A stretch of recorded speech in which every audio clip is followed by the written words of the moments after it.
मेरा तरीका फड़न है ना उधर जितना फड़ोगे ना कहना मुझे हां तो बाल की फड़ो मत करो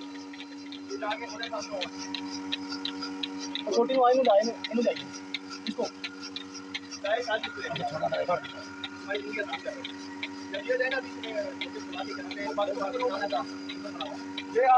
तू कहना आप इसी पर हां